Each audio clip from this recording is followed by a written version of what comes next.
Kriegstoten, den wir hier ausgebettet haben. Das ist Paul Georg. Der ist im Zweiten Weltkrieg an den Folgen von Kampfhandlungen durch Bombenangriffe möglicherweise ums Leben gekommen. Das, was wir halt sehen, ist eben seine Schädelstruktur. Das sind Kalotten, das sind Teile des Schädels, die eben völlig frakturiert sind, komplett zerstört sind.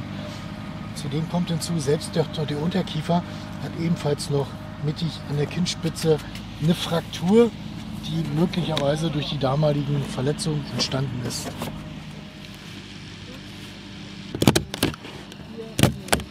Das, was wir jetzt hier machen, das ist die reine Verlegung, die reine Umbettung von Kriegstoten, die dann eben durch Streulage ausgebettet werden und wieder eingebettet werden. Eine geschlossene Kriegsgräber-Sammelstätte, die sich hier in dem Bereich befindet. Die Gebeine werden entnommen, kommen dann halt in diese Pappsärge, werden entsprechend nummeriert, beschriftet mit dem Namen, sofern der bekannt sein sollte. Und zu einem späteren Zeitpunkt werden die dann beigesetzt. Mein Name ist Sophia. Ich absolviere seit letztes Jahr August mein FSJ beim Volksbund und bin dort in der Bildungsarbeit tätig und habe auch eben die Chance bekommen, ein eigenes Projekt zu recherchieren und zu veröffentlichen. Und wir befinden uns hier heute auf dem Martin-Luther-Friedhof in Berlin-Reinickendorf, wo wir dieses Projekt eben machen. Und dieses Projekt beinhaltet einen kleinen Dokufilm zum Thema Verlegung und wie der ganze Prozess einer Verlegung stattfindet. In Berlin gibt es zurzeit 170 Begräbnisplätze für Opfer von Krieg und Gewaltherrschaft. Aber wer gehört überhaupt alles dazu? Zu den Gruppen, zu den Opfergruppen zählen Soldaten aus dem Ersten Weltkrieg, Soldaten aus dem Zweiten Weltkrieg, Zivilisten, KZ-Opfer, Zwangsarbeiter, aber auch Maueropfer und viele weitere. Ich bin Joachim Koslowski, ich bin hauptamtlicher Mitarbeiter beim Volksbund Deutsche Kriegsgräberfürsorge. Ich gehöre der Abteilung Kriegsgräberdienst an, bin verantwortlich für ganz Deutschland, alles was hier in Kriegsgräberangelegenheiten durchgeführt wird und arbeite beim Volksbund Deutsche Kriegsgräberfürsorge im Hauptamt seit 15 Jahren. Aber was ist der Volksbund Deutsche Kriegsgräberfürsorge überhaupt? Der Volksbund kümmert sich seit 1919 um Kriegsgräber und pflegt sie, bergt die Menschen, holt die Menschen aus der Anonymität und gibt ihnen eben eine Grabstätte und somit den Hinterbliebenen und Familien einen Ort zum Trauern. Wir befinden uns hier in Berlin auf dem Martin-Luther-Friedhof. Wir haben hier einen von vielen Friedhöfen in Berlin, wo im Grunde genommen 1945, 46, 47 viele Kriegstote in Streulagen, das heißt in Einzellagen bestattet wurden. Und im Laufe der Jahre hatte man dann halt erkannt, dass diese Einzellagen nicht erhalten werden können, dass sie nicht bewirtschaftet werden können, dass sie oft überbettet werden, beziehungsweise aber auch Friedhöfe, Abteilungen aufgelassen werden, entwidmet werden. Und diese Kriegstoten haben natürlich auf Grundlage des Gräbergesetzes der Bundesrepublik Deutschland dauerndes Ruherecht. Und die müssen entsprechend dann zusammengefügt werden zu geschlossenen Kriegsgräberstätten. Und das machen wir hier. Man macht am Anfang eine Erfassung aller Gräber, bekommt eine entsprechende Verlegungsliste. Und mit der haben wir heute begonnen, diese abzuarbeiten. Am Ende dieser Maßnahme gibt es eine Einbettung, die Wiederbestattung auf der Kriegsgräberstätte. Die wird dann auf diesem Friedhof hier entstehen. Und eine entsprechende Umbettungsdokumentation. Es ist nicht unbedingt immer so, dass dort oben auf, wo das Grabzeichen liegt, auch der Tote drunter ist. Oft verschiebt es sich dann mal um einen halben Meter.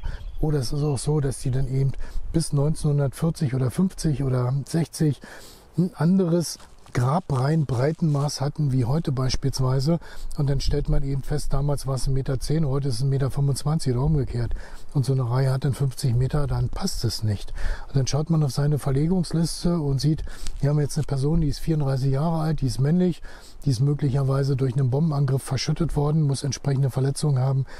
Und diese Person gilt es dann halt zu finden, aufzusuchen. Und dann guckt man ein bisschen weiter links, ein bisschen weiter rechts. Dann kommt im Grunde genommen die Entnahme der Gebeine aus dieser Gruft. Die werden dann entsprechend nochmal nachkontrolliert, dass auch wirklich der Inhalt stimmt. Dieser Pappsarg wird dann halt verschlossen, zwischengelagert und dann zu einem späteren Zeitpunkt eingebettet in eine Kriegsgräberstätte mit einem entsprechenden Einbettungsplan, wo man mehrere Reihen, mehrere Grabnummern hat. Weil wir beim Volksbund garantieren dafür, dort, wo wir einen Toten eingraben, finden wir den auch noch in 1000 Jahren wieder. Dann vorbeifahren und die andere.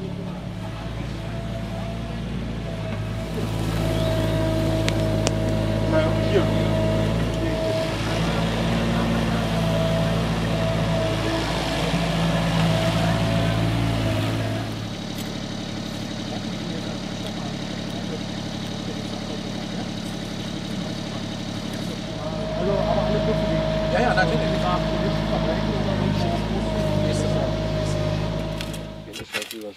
Guck mal hier, ne? Also sind es halt Unterschenkel. Das wird wahrscheinlich wieder so ein bisschen hier so in diese Richtung gehen. Aber da hast du Nummer 1. Na, kann ja sein, das sah ja So, schon. jetzt müssen wir mal ganz kurz gucken. Aber ist natürlich noch harte Erde drauf, ne? Ja. Aber was ihr jetzt machen könnt, ist, um Zeit zu sparen, hier vorne mit 2 Mann rangehen. Einer vom Bauchnabel abwärts, der andere oberhalb und dann ist der raus. Das andere Teil macht sich aber auch gut, wenn du erstmal oben abziehst. Genau. Und seid ihr im Wandel schon? Ja, ich weiß nicht, ob wir schon was rausnehmen. Wir müssen vorher noch Foto machen. Versuch mal ein bisschen freizulegen, dass wir mal. Ja, machen wir ein bisschen frei, dann Maßstab drin, Foto machen, dann könnt ihr rausholen. Nein. Kann jeder von uns gehen, jederzeit so. Ja, einmal vom Fahrrad fallen. Und Ja, oder meine Tochter Sarah, die ist Archivarin, jetzt fertig. Und die hat die Akten von Idstein. Im Moment habe ich ja jetzt bekommen, sogar online. Kann man brauchst du ein bisschen andere Werkzeug, um noch besser heben zu ein können? Massengrab mit 300 bis 450 Toten. Können Sie uns den Namen mitteilen? Das schreibt die Klinik. Die fällt ja nicht unter Kriegsgräber. Das sind ja natürlich verstorbene Patienten. Ganz natürlich in den letzten Kriegswochen. Guck mal, vor dir hast du noch einen Oberschenkel. Siehst Ja, du, wenn er aber der Gegner da, glaube ich. Ja, weil da hier sind noch Rippen Weil da noch Rippen kommen. Wunderbar. Darfst du da nicht raus?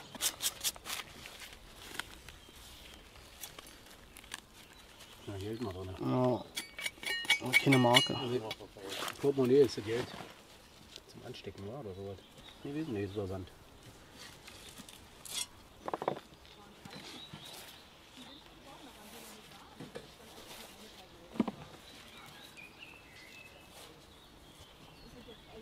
Angesaugt hier.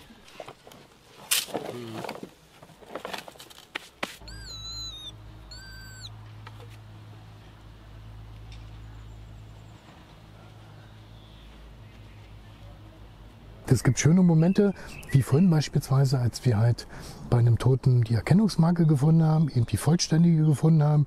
Und jetzt kann man abprüfen, ist es der Tote, ist es nicht. Weil es gibt halt immer wieder Fälle, da steht oben drauf, unbekannter Toter. Und unten drin findet man den auch mit einem BASF Sprengchemie AG Berlin Ausweis oder wen auch immer. Naja, so,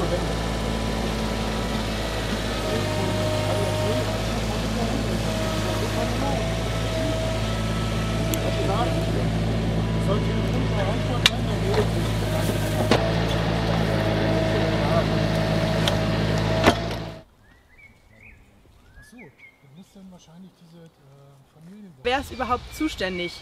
In Berlin ist das die Senatsverwaltung für Gräberwesen, die die Aufsicht über die Kriegsgräberstätten hat. Und in Zusammenarbeit mit der Senatsverwaltung haben wir auch die Biografien erarbeiten können und konnten Hintergrundwissen über einzelne Personen erlangen. Als Beispielbiografie haben wir etwas recherchiert von Bombenopfern der Familie Tetzlaff. Die ist aufgrund eines Fliegerangriffs 1943 ums Leben gekommen und sie wohnte hier in Tegel-Reinickendorf und ist hier auf dem Martin-Luther-Kirchhof begraben. Also es gibt Menschen, die sind grundsätzlich damit überhaupt nicht einverstanden, was wir hier machen, weil die glauben immer, dass wir nur Soldaten umbetten, verlegen und suchen. Das ist nicht so. In Deutschland habe ich alle Opfer von Krieg und Gewaltherrschaft und da würde ich ganz gern den Herrschaften empfehlen, die damit nicht einverstanden sind, sich einfach mit dem Gräbergesetz der Bundesrepublik Deutschland zu befassen für die Opfer von Krieg und Gewaltherrschaft, weil die Masse meiner Toten, das sind Frauen, das sind Kinder, das sind einfach alte Menschen. Es gibt Fälle, die bewegen mich sehr. Ich hatte vor einer Weile einen Fall in Idstein im Taunus gehabt, im Keimhof. Das waren so Tötungsanstalten für Kinder gewesen, für Menschen, die einfach nicht in das damalige Bild passten. Und da hatte ich eben Kleinkinder mit dabei gehabt. Ich hatte auch Jugendliche mit dabei gehabt, im Alter von 14 Jahren, aber so 2 Jahre, 2,5 Jahre, die im Grunde genommen totgespritzt wurden, die ermordet wurden, die man dann in so Sammelgräber reingeschmissen hatte und das war's, ja. Das sind so Fälle, die lassen einen drüber nachdenken, wozu im Grunde genommen Menschen fähig sind. Zum anderen aber auch Fälle, das sind Opfer politischer Gewaltherrschaft bis 1989. Und für mich endet dieses Gräbergesetz nicht am 31. März 1952 plus nochmal 12 Monate für die in den Folgen der Kriegsgefangenschaft gestorben sind, sondern es geht auch weiter. Also ich hatte vor kurzem einen Fall gehabt, das war ein 20-jähriger junger Mann, der wurde hier an der Berliner Mauer erschossen. Der gehört mit rein in diesen Fall. Im Internet steht, man hätte ihn ins Knie geschossen und dann fiel er von der Leiter. Die Knie waren in Ordnung gewesen. Also was man mit dem Menschen veranstaltet hatte, das hat mich auch eine Woche lang beschäftigt. Weil vor allen Dingen man hat, 1984 war dieser Fall gewesen. Man hatte bei diesem Toten Oberkiefer, Unterkiefer rausgeschnitten, um halt eine Dentalanalyse zur Identität unmöglich zu machen. Wann gab es den ersten DNA-Fall, der vor Gericht verwendet wurde? Das war 1984 in den Staaten. Und heute ist DNA das Maß aller Dinge. Das sind so Fälle, wo man drüber nachdenkt, der ist 20 Jahre alt, der wollte in die Freiheit, der wollte sein Leben genießen, wurde dann brutal von der Leiter geschossen und dann hat man im Nachhinein nach seinem Ableben noch versucht, seine Identität zu verschleiern. Und das sind Verbrechen an der Menschlichkeit, grundsätzlich. Wir haben natürlich auch einen Bereich der Bildungsarbeit, wo wir mit Schülergruppen arbeiten. Wir bieten Workshops an. Wir haben Jugendbegegnungsstätten, zum Beispiel an der Ostsee, wo man ganze Themenwochen buchen kann und sich dann thematisch mit Zweiten und Ersten Weltkrieg auseinandersetzen kann. Und das ist das, was der Volksbund tut. Erinnern und Bildung.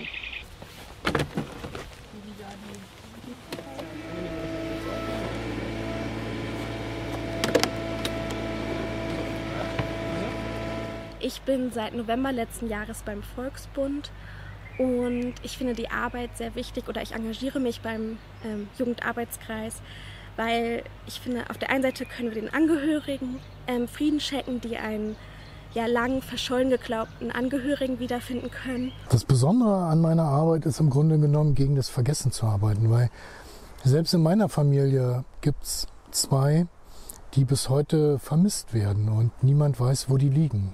Ich könnte mit den entsprechenden Informationen, egal wo, suchen nach denen, aber ich wüsste nicht mal, wo ich anfange. Ich wüsste nicht mal, wo in Ostpreußen die liegen. Durch einen Bombenangriff zu Tode gekommen sind auch die Geschwister Pikolik, Vlasta und Eva. Eva war noch Schülerin und Vlasta ist gerade 4 Jahre alt geworden. Und das sind Biografien, die uns beim Volksbund auch sehr bewegen. Und da versuchen wir immer so viel Daten wie möglich herauszufinden, um einfach der Geschichte ein Gesicht geben zu können. Das, was wir halt machen, ist, wir geben Trauer einen Ort. Und wir sorgen dafür, dass Schicksale heute immer noch eine Identität bekommen, Schicksale aufgeklärt werden, dass wir halt diese Gräber von Opfern von Krieg und Gewaltherrschaft, dass wir die nicht aus unserem Gedächtnis löschen, dass wir, besonders auch die Jugendarbeit beim Volksbund, daran erinnert. Weil Trauer braucht einen Ort und das ist das Besondere unserer Arbeit. Und wenn wir heute einen Kriegstoten gefunden haben mit einer Erkennungsmarke, der bis dato als Unbekannter hier irgendwann 1945 ins Loch geworfen wurde und das Bundesarchiv in Berlin sagt, jawohl, das ist, ich sage jetzt mal Anton Grisser beispielsweise, dann wird dieser Fall beurkundet, es gibt eine offizielle Sterbefallanzeige und die Angehörigen bekommen die Informationen. Und dann können die Angehörigen herkommen, können am Grab des Toten stehen, sofern sie das möchten. Und dann schließt sich dieser Kreis, weil nichts so schlimmer als fast 80 Jahre lang auf eine Information zu warten, auf eine Botschaft zu warten, auf der Suche zu sein nach einem Kriegstoten, mit dieser Ungewissheit dann auch sterben zu müssen. Als mögliche Ehefrau, als mögliche Kinder. Das ist so Schlimme dabei.